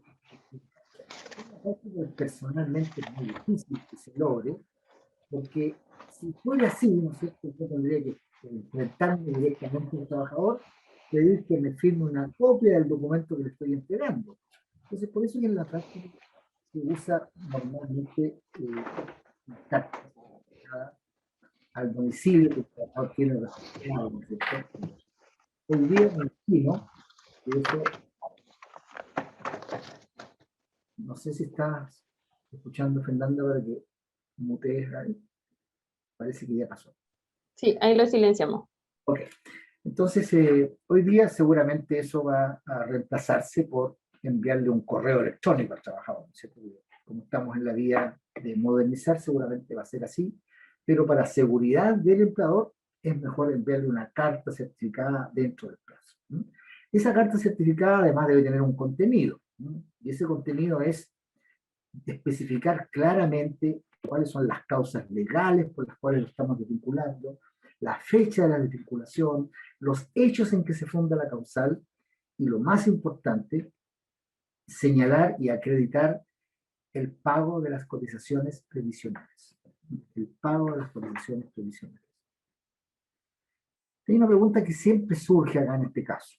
¿Qué pasa si yo no le envío la carta al trabajador o no hago el registro, porque ahora hay que hacer un registro electrónico, ¿no es cierto? No hago el registro electrónico del aviso ante la Dirección del Trabajo? ¿Qué pasa si no cumplo con los requisitos que están señalados en el artículo 160, inciso primero, segundo y tercero? ¿Qué pasa si yo no cumplo? Alguien podría pensar que si yo no envío la carta, por ejemplo, ese despido es nulo. No es así. El despido igualmente es absolutamente válido, aunque yo no le haya enviado la carta y no haya cumplido con los requisitos que se señalan acá. En ese caso, la situación está planteada, por eso dice ahí sanciones por no hacerlo, está en el artículo 162, inciso octavo, que solamente consiste en que ese empleador, perdón, va a ser sujeto de multas por parte de la Inspección del Trabajo. Las mismas multas que están en el artículo 506 se las vamos a aplicar, ¿no es cierto?, por no haber cumplido con esta obligación. Entonces, esa es la situación de los avisos que deben darse. Una segunda obligación que debe tener el empleador de la carta de aviso, ¿no es cierto? ¿Qué pasa cuando la causal ahora es el artículo 161, inciso primero o inciso segundo? ¿En qué cambian las cosas? Bueno, cambian varios detalles, ¿no? En cuanto a la oportunidad, ¿se acuerdan que allá la oportunidad era dentro de los 3 días siguientes a ser desvinculado? Bueno, acá la oportunidad ideal, pero no obligatoria, que plantea la ley es que sea 30 días antes a lo menos, ¿no? Hay que tener mucho cuidado con esos 30 días antes, porque hay que ver en qué mes estamos hablando, porque si el mes, por ejemplo, es de 30 días, no se le puede notificar el día primero, porque desde el primero al 30 hay solo 29 días antes. Entonces, hay que tener cuidado de notificar efectivamente con 30 días a lo menos de anticipación. ¿Qué otra cosa distinta tiene esta carta en el caso del artículo 161? Además de que tiene que decir la causal, además de que debe decir el estado de las cotizaciones previsionales, en la carta del artículo 161 debe contemplarse una oferta de las indemnizaciones que se le van a pagar al trabajador. Es decir, si yo la carta no se la estoy enviando con 30 días de anticipación, le tengo que decir que le voy a pagar una indemnización sustitutiva, que es el típico aviso previo, ¿no es cierto? El mes de aviso, como se llama comúnmente. Y si el trabajador, como vamos a ver más adelante, prestó servicios más de un año, tendré que decirle que le voy a pagar indemnización por años de servicio. Ahora, si yo no envío esta carta, a diferencia del caso anterior que había una multa, ¿no es cierto? Acá esto se va a traducir en una indemnización sustitutiva del aviso. Si yo no envío la carta, voy a tener que pagarle, ¿no es cierto?, el famoso mes de aviso, ¿no? Ahora, si yo envío la carta y no cumple los requisitos internos de la carta, tendré las mismas multas del artículo 506. Entonces, reitero para no confundir, el hecho de que no se envíe la carta o que no se cumplan con los requisitos o que se mande fuera de plazo no significa que el despido no sea válido. El despido igualmente es válido independiente de las sanciones que pueda tener el empleador. Distinta es la situación, y esto sí que amerita un análisis un poquito distinto, con la llamada nulidad del despido. Lo voy a contextualizar un poquito esto. ¿Se acuerdan que yo les decía que cuando yo desvinculo a un trabajador tengo que mandar en la carta aviso el estado en que se encuentran las cotizaciones previsionales? Pues bien, un segundo filtro a esta situación la vamos a tener cuando se firme el finiquito, porque el ministro de Fe, que va a certificar la firma del trabajador, tiene que verificar que las cotizaciones previsionales estén totalmente pagadas hasta el último día del mes anterior al trabajador. Obviamente, si yo desvinculo a una persona el día 10, por ejemplo, de agosto, no me pueden exigir que tenga pagadas las cotizaciones de agosto, ¿no es cierto?, cuando esas se devengan recién para el mes siguiente. Entonces, es hasta el último día del mes anterior que deben estar pagadas las cotizaciones. Entonces, ¿cuál es la sanción si no están pagadas las cotizaciones? Aquí estamos frente a lo que me imagino que muchos de ustedes habrán escuchado, la famosa ley Bust, ¿cierto?, que significa la nulidad del despido. Aquí hay que tener mucho cuidado porque la regla general que regula esta materia, que está en los incisos quinto, sexto y séptimo del artículo 162, es que el efecto de la nulidad del despido es que el trabajador ya no tendrá obligaciones de prestar servicios, pero sí el empleador estará obligado a seguir pagando las remuneraciones hasta que se valide el despido. ¿Qué significa validar el despido? El despido se valida cuando se cumplen dos requisitos. Súper importante tenerlo clarito cuáles son estos dos requisitos. Obviamente el primero es pagar las cotizaciones adeudadas, es como de perogrullo decirlo, pero no basta con eso, porque recién el despido se va a validar cuando tú, empleador, le envías una carta certificada al trabajador adjuntando los comprobantes de pago. Recién cuando tú adjuntas, recién se valida el despido y recién en ese momento cesa la obligación de seguir pagando remuneraciones por la nulidad del despido. Esta regla tiene algunas pequeñas excepciones que son un poquito complejas, pero hay que decirlas, ¿no es cierto?, porque para que quede completo el cuadro, y que está fundamentalmente dirigida, diría yo, a proteger un poco a las pequeñas empresas, especialmente a las micro y pequeñas empresas. ¿Por qué razón? Porque cuando lo que se le adeuda al trabajador es una cantidad muy pequeña, o la deuda de ese trabajador representa una cantidad, un 10% como máximo del total de la deuda previsional que tiene la empresa, en ese caso no es obligatorio seguir pagando la remuneración, ¿no? Porque aquí la ley te va a dar un plazo excepcional para pagar, que se cuenta desde el momento en que te demandan de nulidad del despido. Tú tienes 15 días para pagar y no estás obligado a pagar remuneraciones durante todo el tiempo que el trabajador estuvo desvinculado. Dos casos entonces.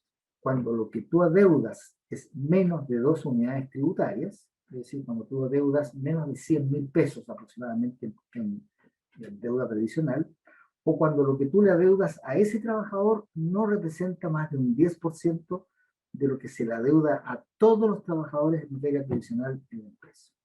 En ese caso, digo, excepcionalmente, no se aplica esta sanción tan estricta de tener que seguir pagando remuneraciones mientras no hayas enterado las cotizaciones. Eso se explica en el inciso séptimo del artículo 162 del Código de Trabajo. Esa es la nulidad del despido. Y ahora entramos finalmente en el último tema, las indemnizaciones por término del contrato. Primero vamos a hacer una mirada general, ¿no es cierto?, para entender en general cómo ver esta situación. Si hablamos de las causales del artículo 159, solo corresponde a ese trabajador pagarle vacaciones. Es decir, si yo desvinculo a un trabajador por mutuo acuerdo, por renuncia, por muerte del trabajador, por vencimiento del plazo, y me salto al caso fortuito y dejo fuera el por obra o faena, en ese caso solo corresponde pagarle vacaciones. Excepto, reitero, la situación que contemplábamos de los contratos por 30 días o menos. Lo mismo ocurre con respecto a las causales del artículo 160. Las causales del artículo 160, aun cuando comienza diciendo que no dan derecho a indemnización alguna, sí dan derecho al pago de vacaciones.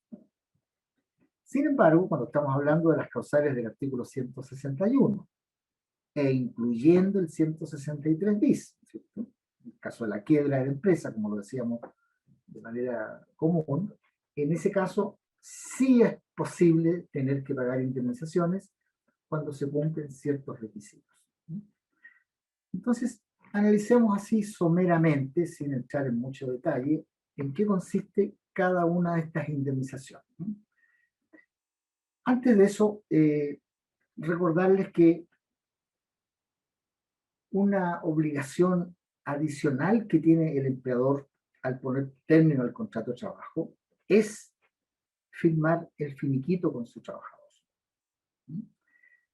Aquí quiero primero que todo decir que el concepto de finiquito muchos lo hacen sinónimo de indemnizaciones. ¿Te pagaron el finiquito? ¿Cuánto te pagaron por el finiquito? O sea, lo hacen sinónimo de indemnización. El finiquito no es lo mismo que las indemnizaciones. Las indemnizaciones son una consecuencia del finiquito. Por lo tanto, ¿qué es lo que es el finiquito? El finiquito es un acuerdo, específicamente se llama una convención, un acuerdo entre el empleador y el trabajador, en que declaran que la relación laboral entre ellos ha terminado. Y por lo tanto, que a consecuencia de ese acuerdo, declaran a su vez que no se deben nada de dineros, o si hay alguna situación pendiente, va a quedar señalada como una especie de reserva dentro del finiquito. ¿Cuánto es el plazo que tiene el empleador para firmar este finiquito? 10 días hábiles. Súper importante, son 10 días hábiles. ¿Qué pasa si no cumple con la firma del finiquito dentro de los 10 días hábiles? Como este artículo, que es el artículo 177, donde se señala esta materia, no se señala una sanción específica, aplicamos las sanciones del artículo 506, que estarán determinadas según el tamaño de la empresa. ¿Cuáles son las solemnidades que deben cumplirse en este finiquito? Bueno, para que este finiquito sea oponible al trabajador, o dicho de otra manera, para que el empleador lo haga valer como documento que pone término al contrato efectivamente, debe cumplirse con ciertas formalidades. Bueno, desde luego, la más importante, que conste por escrito, con la firma del trabajador.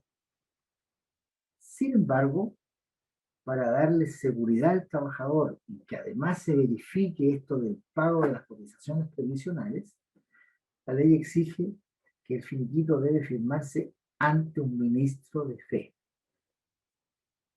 Estos ministros de fe están descritos en el artículo 177. La verdad es que está un poco desordenado el artículo 177, porque lo normal es que cuando yo firmo un finiquito, lo más común y corriente desde la mirada del empleador es hacerlo ante un notario, ¿no? Las razones son bastante obvias. El notario no es tan complicado, ¿cierto? Porque la segunda alternativa es que se haga, que se ratifique ante la inspección del trabajo. Pero la inspección del trabajo va a empezar a escarbar y a revisar algunas cosas, va a advertirle algunas cosas al trabajador, y por eso que lo normal es que los empleadores utilicen el notario como ministro de fe. Sin embargo, no son los únicos, ¿eh? Porque, por ejemplo, si este trabajador pertenece a un sindicato, es perfectamente posible que el finiquito se firme ante el presidente del sindicato, o ante el delegado sindical, ¿no es cierto?, si es que la empresa participa en un sindicato de interempresa. Incluso más, en aquellos lugares donde no hay notarías, por ejemplo, o está lejana la inspección del trabajo, se podría hacer ante el oficial del registro civil.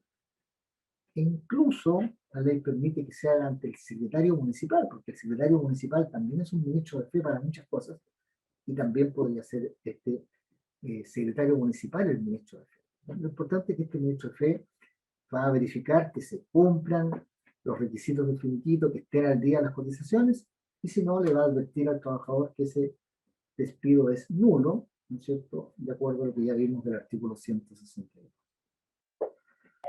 Profesor, Dígame. hay otra consulta. ¿Ya? Mire, la verdad que dice, ¿puede repetir lo de los 3 días hábiles? Que no sé la verdad a qué se refiere. ¿Ya? Otro dice que si puede mostrar la PPT a pantalla completa porque está del celular. Y la otra persona dice, si se firma el finiquito después de los 10 días por razones de fuerza mayor por parte del trabajador, ¿las sanciones para el empleador se aplican o se eximen? Ok, vamos a ir por partes. Vamos a ir aquí, está las causales del artículo 159 y las causales del artículo 160, yo hablé de la oportunidad. Voy a ser más específico para contestar la pregunta con mayor detalle. En el artículo 162 del Código del Trabajo, en los incisos primero, segundo y tercero, se señala que es una obligación del empleador comunicarle, avisarle al trabajador que el contrato ha terminado. Ese aviso puede ser personalmente, sin embargo, como ya lo expliqué, es muy difícil que el trabajador acepte la causal y que te firme, ¿no es cierto?, como recepcionado el aviso. Por eso que lo normal es que el aviso se hace a través de una carta certificada enviada al domicilio del trabajador que tiene registrado, ¿no es cierto?, en su contrato de trabajo. Hoy día vamos a agregar que con una copia electrónica, ¿no es cierto?, a la plataforma de la Inspección del Trabajo a contar del 1 de octubre de este año. ¿Cuál es el plazo para hacerlo? Tratándose de las causales de los artículos 159, numerales 4 y 5, o las causales del artículo 160, el plazo es de 3 días hábiles contados desde la separación del trabajador. Por ejemplo, hoy día es martes, ¿no es cierto? Supongamos que yo desvincule a un trabajador hoy día por la causal del artículo 160, número 3, de una asistencia injustificada por 2 días seguidos. Con fecha de hoy le pongo término al contrato, hasta cuando tengo plazo, tengo 3 días hábiles. Mañana miércoles, el jueves y el viernes.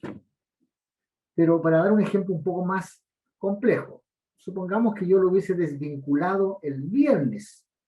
En ese caso tendría el sábado, porque el sábado es un día hábil para estos casos, el lunes y el martes. ¿Desde cuándo se cuentan los plazos? Se cuentan desde las 0 horas del día siguiente, o sea, a contar de mañana, y hasta las 23:59 horas del día respectivo. O sea, yo tendría plazo para enviar la carta hasta antes de las 12 de la noche del día martes, en este caso, si lo hubiese desvinculado el día viernes, por ejemplo. Ahora bien, no es obligatorio que los 3 días se cuenten desde que el trabajador recibe la carta, porque podría suceder, ¿no es cierto?, que el trabajador no reciba la carta. Aquí la ley, en este caso, objetiviza el plazo diciendo el plazo para enviar la carta, no para que se reciba la carta. Eso es lo que le puedo explicar con respecto al plazo. Y bueno, ya tengo la pantalla completa si es que lo está viendo desde el celular. ¿Ok? Hay otra que no sé si se refiere a lo mismo, la verdad. Dice, si el trabajador pasa los 10 días y no aparece a firmar. Bueno, en ese caso, ¿qué es lo que hay que hacer, ¿no es cierto?, para evitar la multa? Porque obviamente aquí este es un tema de prueba. Hoy día, gracias a la plataforma electrónica que vamos a tener, igual se puede hacer hoy día a través de la plataforma de la Dirección del Trabajo, a pesar de que no está obligatorio todavía, se puede enviar el finiquito a la inspección de trabajo diciendo, acá está disponible el finiquito, igual como se hacía con el contrato, ¿te acuerdas? Cuando el contrato no se puede, el trabajador no lo quiere firmar, yo le envío el contrato a la inspección de trabajo. Bueno, lo mismo puedo hacer con el finiquito, dejándoselo a disposición, o bien ante la inspección del trabajo, o lo puedo enviar a una notaría diciéndole, señor, su finiquito está en la notaría tanto, pase a firmarlo. Yo lo puse a disposición del trabajador. No me puede obligar a que si el trabajador no quiere firmar, ya no es un plazo que me esté corriendo a mí, no tengo sanción en ese caso. Perfecto, no hay más preguntas. Ok. Vamos al Ay, tema de las... Sí, dime. perdón, Dígame. ahí apareció otra. Los 10 días hábiles para firmar finiquito también se aplica el día sábado. Así es, así es, así es. Solamente, a ver, el tema de los plazos es un tema sumamente complicado que hay que tener mucho cuidado con esto. Cuando el plazo se me aplica a mí, ¿no es cierto?, para firmar el finiquito, no estamos en el tema administrativo, ¿no es cierto? Y por lo tanto, se aplican las reglas generales en el sentido de que días hábiles son de lunes a sábado. Distinta es la situación de los plazos que tiene, por ejemplo, el director del trabajo o una persona para hacer un reclamo ante la dirección del trabajo, porque ahí estamos en el plano administrativo propiamente tal, y en ese caso se aplican las reglas especiales de la ley 19.880, y por lo tanto, en ese caso es de lunes a viernes. Pero los plazos normales que están en el código, cuando se habla de hábiles, son días de lunes a sábado. O sea, solo se excluyen los domingos y los festivos. Ya, ahora sí que no hay más. Ok. Bien, vamos a ver una mirada rápida entonces a las respectivas indemnizaciones, porque el tiempo ya se nos empieza a agotar. ¿Cuáles son las indemnizaciones entonces? Primera indemnización que aparece en escena, la indemnización del artículo 73 del Código del Trabajo.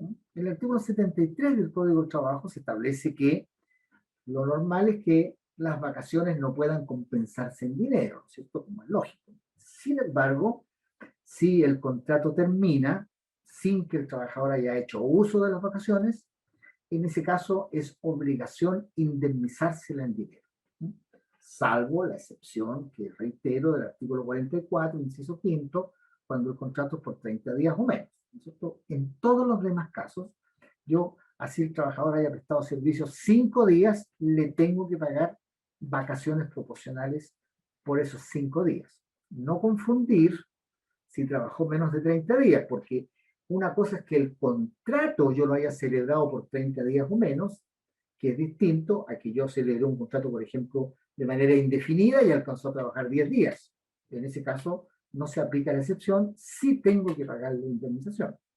Entonces, ¿cómo se llama esa indemnización? Bueno, hay que distinguir, ¿no es cierto?, si estamos hablando de una indemnización proporcional o una indemnización compensatoria. ¿Cuándo se habla que es proporcional? Cuando no alcanzó a cumplir un año. Cuando se habla de compensatoria o feriado compensatorio, cuando alcanzó a cumplir un año. Por ejemplo, yo celebré un contrato a plazo fijo por un año y terminó el contrato, el trabajador tiene derecho al feriado completo, pero terminó el contrato y por lo tanto no puede hacer uso del feriado, entonces le tengo que compensar ese feriado pagándole el equivalente a esos 15 días hábiles de vacaciones, ¿cierto? Ahora, ¿cuáles son las reglas que se aplican? Aquí hay que tener mucho cuidado porque en el artículo 71 del Código del Trabajo se utiliza un concepto que es bastante complejo en algunos casos de definir, que es lo que se llama la remuneración íntegra, ¿no? Ahí dice íntegra, pero en castellano es íntegra, remuneración íntegra. Dice ahí que durante el feriado, y en consecuencia para calcularlo se aplica la misma regla, se debe calcular sobre la base de remuneración íntegra. Entonces, ¿qué es lo que se entiende por remuneración íntegra? Bueno, hay que ver ahí dos situaciones que están en el artículo 71, distinguiendo si el trabajador tiene remuneración fija o si tiene remuneración variable. Entendemos remuneración variable cuando tiene, por ejemplo, comisiones o tratos. Pero si no tiene comisiones o tratos, significa que tiene una remuneración fija, y en ese caso la base de cálculo para este feriado es el sueldo. El concepto de sueldo, no voy a explicarlo ahora con mucho detalle, pero no estoy hablando del sueldo base, estoy hablando del sueldo, que es un concepto mucho más amplio que responde a los requisitos del artículo 42 letra A del Código, que en un curso futuro seguramente podemos profundizar sobre ese tema. En cambio, si estamos frente a un caso de remuneración variable, habrá que sacar el promedio del sueldo de los 3 últimos meses. Aquí aparece, ¿no es cierto?, una especie de fórmula para calcularlo, que ustedes me imagino la conocen, ¿no es cierto?, como en el año corresponden 15 días hábiles, se supone que si yo quiero calcularlo por mes, lo divido por 12, ¿no es cierto?, y por lo tanto corresponde 1.25 días hábiles por cada mes. Ahora, si yo quiero calcularlo por día, como en el mes es 1.25, se divide por 30, porque para efectos remuneracionales el mes tiene 30 días, por lo tanto, tengo que calcular los días que trabajó, multiplicarlo por 0,04, 1666, siempre y cuando no hablemos de feriado progresivo, ¿no es cierto? Porque ahí la cosa empieza a cambiar un poco. Y una vez que ya tengamos determinado la cantidad de días hábiles, tenemos que sumarles, ¿no es cierto?, haciendo una proyección ficticia como si se tomaran las vacaciones, sumarle los días sábados, domingos y festivos en el periodo proyectado. Eso ya da como para un ejercicio un poco más complejo, ahí solamente un avance. Con respecto a la indemnización sustitutiva, ¿se acuerdan que cuando hablamos del artículo 161, en su inciso primero o inciso segundo, vale decir necesidades de la empresa o el desahucio, la ley me pide a mí, como un acto de gentileza con el trabajador, avisarle que el contrato termina antes de 30 días? Es decir, si yo pretendo que el contrato termine a fin de mes, con 30 días de anticipación avisarle. Sin embargo, a veces por cuestiones estratégicas, a veces por errores, por distintas razones, el empleador no comunica el despido anticipadamente. Por lo tanto, ahí están las dos opciones de cuándo procede pagar esta indemnización. Una, cuando el empleador no avisa el despido, o dos, cuando el aviso es extemporáneo. A veces por error se avisa con 29 días de anticipación y por lo tanto corresponde pagar igual este famoso mes de aviso, ¿no es cierto? La indemnización sustitutiva. ¿Cómo se calcula? Bueno, corresponde pagar un mes, dice la ley, de la última remuneración mensual devengada. Bueno, aquí, ¿cómo se determina la última remuneración mensual devengada? Tenemos que utilizar el artículo 172, ¿no es cierto?, que es un concepto especial. Así como remuneración íntegra era un concepto especial para el cálculo de las vacaciones, aquí vamos a usar un concepto distinto, especial, que se llama última remuneración mensual devengada, que vamos a utilizar tanto para el cálculo de la indemnización sustitutiva como para el cálculo de la indemnización por año de servicio, y que está en el artículo 172, ¿cierto? Eso es largo de explicar. Si alcanza el tiempo, tengo ahí una diapo que podría aclararles un poquito eso. Hablemos ahora de la indemnización por años de servicio. La indemnización por años de servicio. Lo primero que hay que decir es que existen 3 modalidades de indemnización por años de servicio. 3, a pesar de que ahí se ven 4, son 3. Voy a explicar por qué son solo 3. Hay una primera alternativa, que es lo que se llama la indemnización convencional, que es la que está en el artículo 163, inciso primero, que más que convencional, diría yo, es una indemnización voluntaria, una indemnización cariñosa que el empleador hace. Es decir, si bien la ley establece cómo se debe calcular, nada impide que el empleador diga, yo voy a pagar más de eso, ¿no? Y eso es lo que contempla el artículo 163 en su inciso primero, ¿no? Si no se paga esta indemnización voluntaria, ampulosa, ¿no es cierto?, del artículo 163, que en realidad casi nadie la paga, vamos a la indemnización legal por años de servicio, que es la indemnización que está en el artículo 163, inciso segundo. Ahí está cómo se determina esa indemnización. Después vamos a ver si nos alcanza el tiempo para profundizar un poco en eso. Existe otra modalidad que está en los artículos 164 y 165. ¿No? Me imagino que muchos de ustedes no la habrán visto nunca, esta indemnización.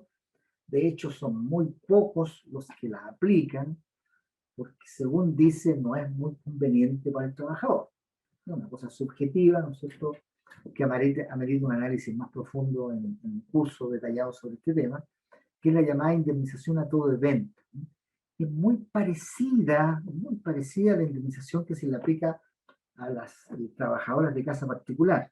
¿Cierto? Pero esa indemnización tiene ciertos ribetes distintos porque solo se puede pactar a contar del séptimo año, tiene una serie de variables que están en el artículo 164 y 165.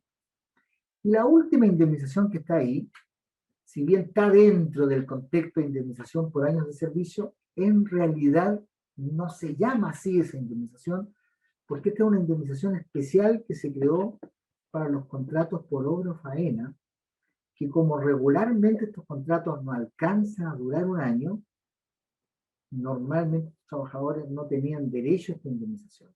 Hoy día, la última modificación que se incorporó en materia de estos contratos estableció lo que se llama la indemnización por tiempo servido.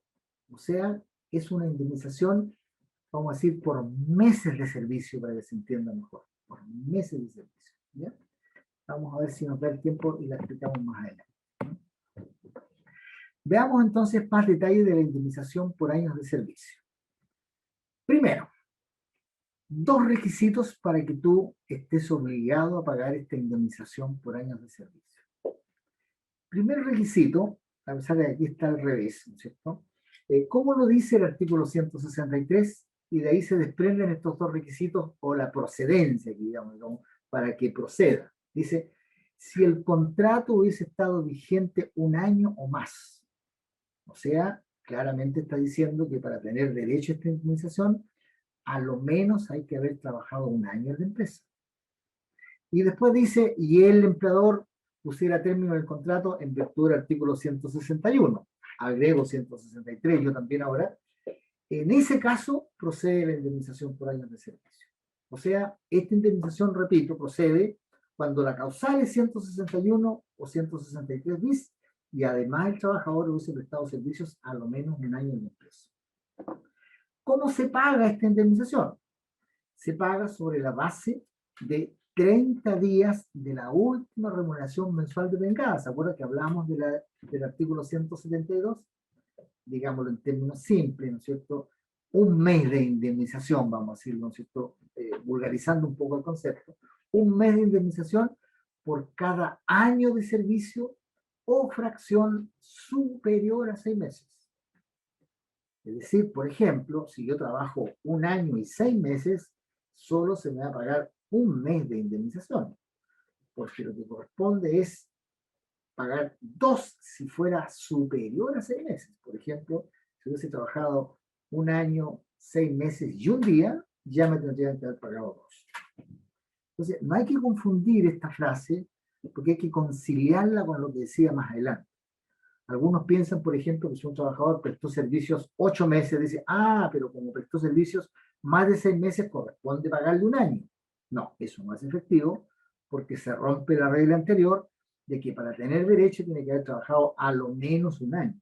O sea, estamos hablando sobre un año, se aplica la regla de 30 días por cada año con fracción superior a 6 meses.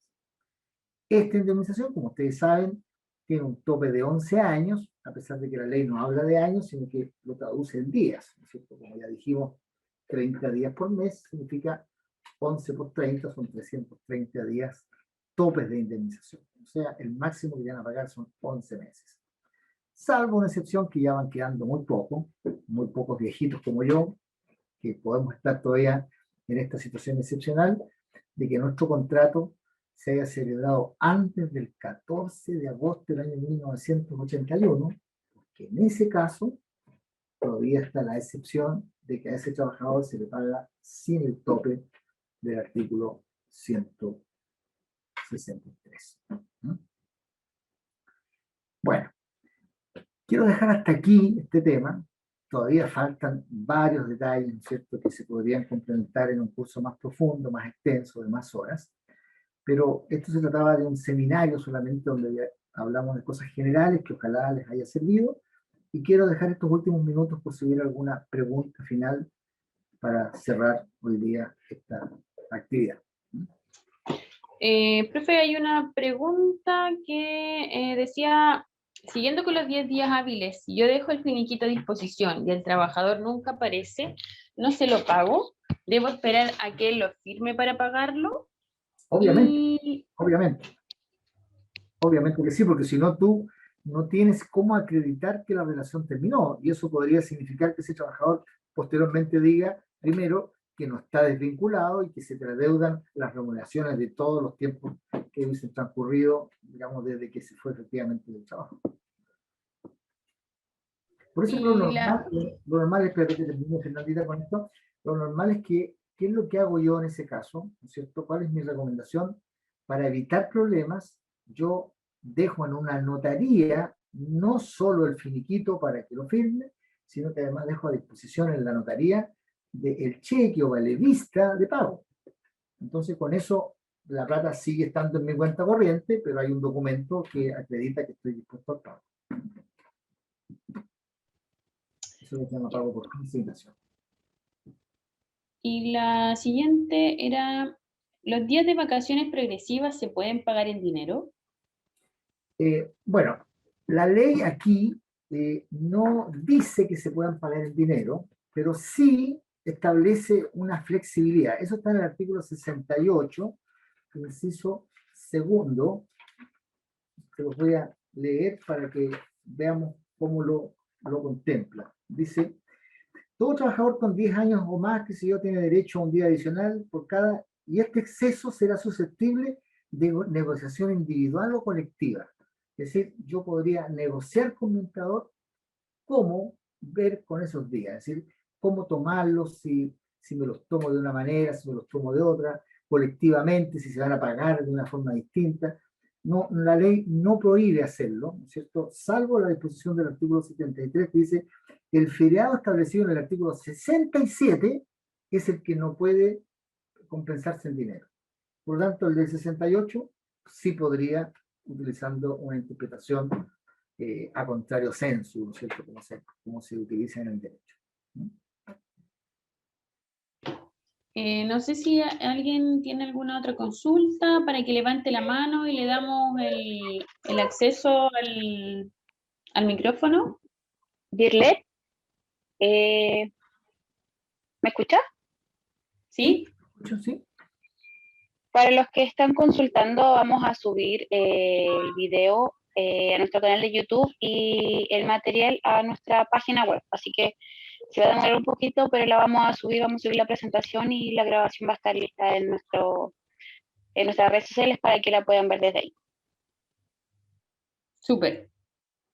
Gracias, Fernanda. Bueno, alguien, no sé si levanta la manito para acceder al audio. Si hay alguna otra pregunta, otra duda. Bueno, solo felicitaciones ahí en el chat para el profesor. Muy bueno el curso, dicen. La presentación. Qué bueno, qué bueno. Bueno, yo formalmente entonces me despido. Sí, a la pregunta de Azul, no sé si quieres tú contestarla, Fernanda. Si habrá un curso más extensivo en materia laboral. Sí, la verdad es que aún no existe fecha determinada, sí lo vamos a hacer, pero una vez que tengamos listo el calendario ya agendado, todo lo vamos a subir a nuestras redes sociales, así que le vamos a mandarle la información también por correo cuando ya exista fecha determinada del curso, que obviamente va a estar todo lo que ya vimos y contenido nuevo para que lo podamos revisar junto a Carlos Zavala. Ok, bueno, yo aprovecho de despedirme entonces. Gracias por la atención. Buenas noches, amigas de FIT. Muy bien recibido, así que me desconecto y estoy a su servicio cuando lo necesite. Buenas noches. Muchas gracias, Carlos. Muchas Buenas gracias noches, a todos. profesor. Muchas gracias, Girlet. Nos vemos. Que estén bien. A todos recordar que ingresen a nuestras redes sociales, siempre tenemos seminarios gratuitos, charlas gratuitas, vienen los cursos, acuérdense que ahora está el de contabilidad para no expertos, ya a un muy buen precio, los alumnos FITS tienen un descuento, los demás pueden preguntar por sus descuentos. Bueno, ahora se viene agosto, varios cursos, como les digo, por favor, sigan en redes sociales y cualquier duda o consulta ahí también aparece en nuestra página web, el canal de YouTube, donde hay varios videos como este, y nos escriben cualquier duda que tengan. Que tengan una muy buena noche. Muchas gracias. Buenas noches. Hasta luego.